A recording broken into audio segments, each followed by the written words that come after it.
Ngara numidang waram phongkiba kangla paudagi maru oiba pau khara khangasaraga miyamda khudo tamjige luchingba singna politics tawduna leibagi mahutta Delhi da chatuna thong thinbagi matam yaurei Tombi Shiba Sena Manipur gi President Moyangthem Tombi na haikre Manipur kanba haiba asi lamdam asigi yerok furuk khudimaki thaudangni luchingba singna politics tawduna leibagi mahutta Delhi da chatuna thong thinbagi matam yaurei Bapu parate laiba Shiba Sena Manipur gi office da pongthokiba paugi mifam amada wafam asi phongdol aduna mahangna makhata na hai tha sigi taraga mathoi da Kuki khulai paiba singna jiribam gi sakurador da gi sahi nauriba angang ahum yauna nupi taro phaduna pukhraga hauji phawa thiba khangdana laidiba asi state amasung center laingakna athuba matamda rescue tawbiu amade imung manugi mioi singna sinabiu Malemgi sanabigi oina lal matamda fawba nupi angang da kuthana de adum oina ma Kuki khulai fiber singna sathadak liba lalong aside malemgi sana kanglon punamak thugai de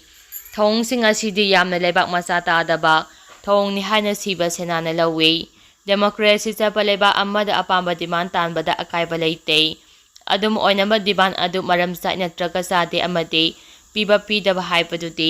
authority na lepcha kadabani lamdam sida sangjapam lauduna lairiba Kuki singna Kuki len semnaba manglan ama mangliba asidi ngaktaba ngamde Mizoram gi CM na international platform amada India gi northeast state singda sing Kuki zo singna khundariba mafam sing amata oina punchindina Kuki zo khaktagi oiba leba ama semgani hana phongdokraba fawba chantana tumina yengduna lairiba sing ngaktaba ngamde Kuki zo from na tarokpa thabak khudimak Sentana yariba amade Tumina yengduna lariba ase kari karamba aronba agenda laibagi no haibase hangningai oiba wahang ama oide Kuki khulai fiber singna satharak liba ka hemba thong sing asibu laksinna ba lamdama sida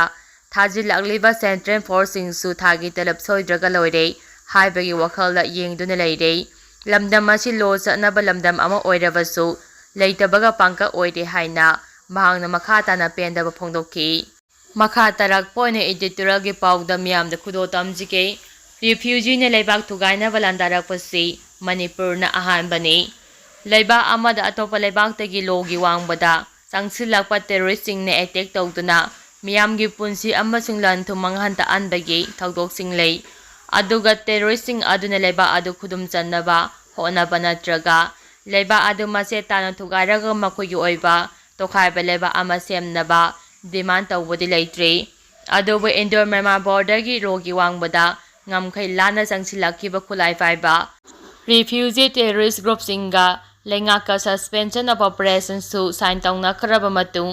Manipur gi apambagi saktam thugaraga makhoi gi oiba sapra administration semnaba demand da yelawmi maite miyam gi mathakta war crime satharak libasi kham thengba terrorist ki machatni refugee singna leba gi apambagi saktam da singnabagi thawdo ase India da khakta uba fanglibase lenganglolgi asoiba leibadagini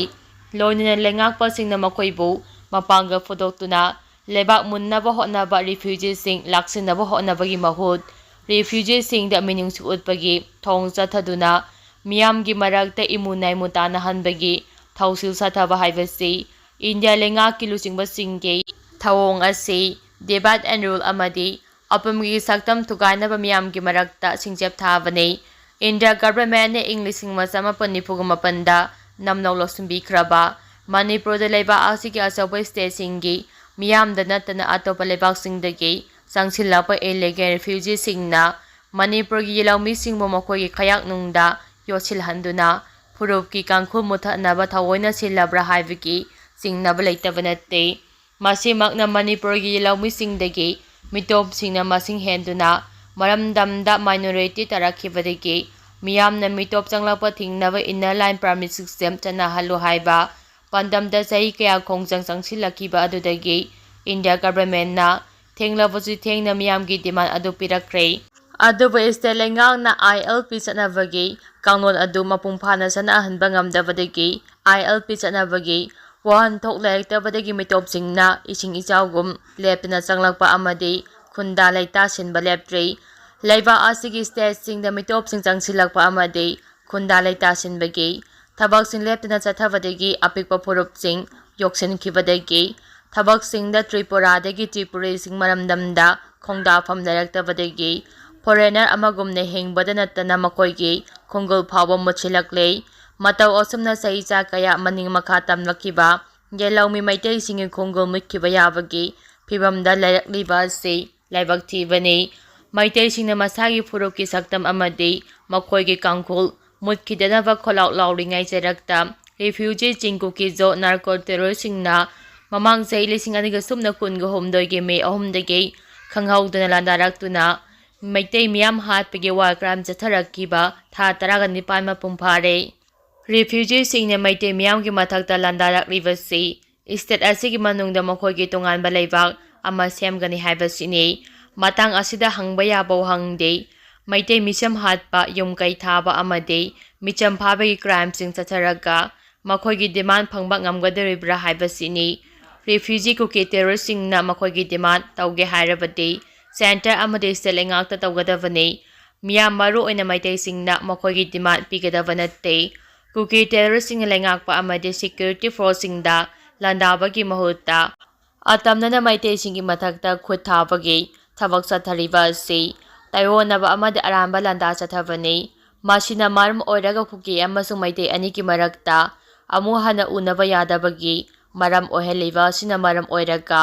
ꯀꯨꯀꯤꯁꯤꯡꯒꯤ ꯄꯥꯟꯗꯝ ꯐꯪꯕ ꯉꯝꯗꯕꯗꯒꯤ ꯃꯊꯛꯇ ꯂꯝꯗꯝ ꯑꯁꯤꯗ ꯃꯈꯣꯏꯒꯤ ꯈꯣꯡꯊꯥꯡ ꯂꯩꯔꯛꯇꯅꯕꯒꯤ ꯃꯔꯝ ꯑꯣꯏꯍꯟꯖꯕꯅꯤ꯫ Refugee ꯀꯨꯀꯤꯁꯤꯡꯅ Manipur ꯃꯆꯦꯠ ꯇꯥꯅ ꯊꯨꯒꯥꯏꯅꯕ ꯗꯤꯃꯥꯟ ꯇꯧꯔꯤꯕ ꯑꯁꯤ ꯁꯦꯟꯇꯔ ꯑꯃꯗꯤ ꯁ꯭ꯇꯦꯠ ꯂꯩꯉꯥꯛꯅ ꯀꯩꯗꯧꯉꯩꯗ ꯄꯤꯔꯣꯏ ꯍꯥꯏꯕꯒꯤ ꯐꯤꯔꯦꯞ ꯈꯪꯍꯟꯈꯤꯕ ꯂꯩꯈ꯭ꯔꯦ꯫ ꯐꯤꯚꯝ ꯑꯁꯤ ꯂꯩꯔꯕ ꯐꯥꯎꯕ ꯔꯤꯐ꯭ꯌꯨꯖꯤꯁꯤꯡꯅ ꯃꯩꯇꯩ ꯃꯤꯌꯥꯝꯒꯤ ꯃꯊꯛꯇ ꯂꯦꯞꯇꯅ ꯂꯥꯟꯗꯥꯗꯨꯅ ꯃꯤꯆꯝ ꯍꯥꯠꯄ, ꯅꯨꯄꯤ ꯑꯉꯥꯡ ꯐꯥꯕ, ꯇꯦꯔꯣꯔꯤꯖꯝꯒꯤ ꯈꯝ ꯊꯦꯡꯕ ꯀ꯭ꯔꯥꯏꯝꯁꯤꯡ ꯆꯠꯊꯔꯛꯂꯤꯕ ꯑꯁꯤꯅ ꯃꯔꯝ ꯑꯣꯏꯔꯒ ꯃꯈꯣꯏꯕꯨ ꯃꯥꯂꯦꯝꯒꯤ ꯃꯤꯌꯥꯝꯅ ꯈ꯭ꯋꯥꯏꯗꯒꯤ ꯍꯟꯊꯕ ꯑꯃꯗꯤ ꯇꯨꯀꯠꯆꯕ ꯀꯥꯡꯂꯨꯞ ꯑꯣꯏꯅ ꯂꯧꯅꯔꯛꯂꯦ꯫ ꯑꯗꯨꯕꯨ ꯏꯟꯗꯤꯌꯥ ꯒꯚꯔꯟꯃꯦꯟꯠꯅ ꯇꯦꯔꯣꯔꯤꯁꯤꯡ ꯑꯁꯤꯒꯤ ꯗꯤꯃꯥꯟ ꯄꯤꯔꯣꯏ ꯍꯥꯏꯔꯕꯁꯨ ꯋꯥꯊꯣꯛ ꯑꯁꯤ ꯋꯥꯔꯤ ꯁꯥꯅꯔꯒ ꯋꯥꯔꯣꯏꯁꯤꯟ ꯄꯨꯔꯛꯀꯅꯤ ꯍꯥꯏꯗꯨꯅ ꯃꯅꯨꯡ ꯂꯦꯟꯕꯒꯤ ꯊꯣꯡ ꯆꯠꯊꯗꯨꯅ ꯂꯩꯕꯗꯒꯤ ꯋꯥꯊꯣꯛ ꯑꯁꯤꯒꯤ ꯃꯔꯨꯝꯗ ꯑꯔꯣꯟꯕ ꯑꯦꯖꯦꯟꯗꯥ ꯀꯔꯤ ꯂꯩꯔꯕꯒꯦ ꯍꯥꯏꯕ ꯃꯤꯌꯥꯝꯒꯤ ꯂꯥꯡꯇꯛꯅꯕ ꯋꯥꯍꯪꯒ ꯏꯔꯣꯏꯅꯅ ꯂꯩꯉꯥꯛꯀꯤ ꯊꯧꯁꯤꯜꯗ ꯄꯦꯟꯗꯕꯒꯤ ꯆꯥꯡ ꯍꯦꯟꯒꯠꯂꯛꯂꯤꯕ ꯑꯁꯤꯅ ꯃꯔꯝ ꯑꯣꯏꯔꯒ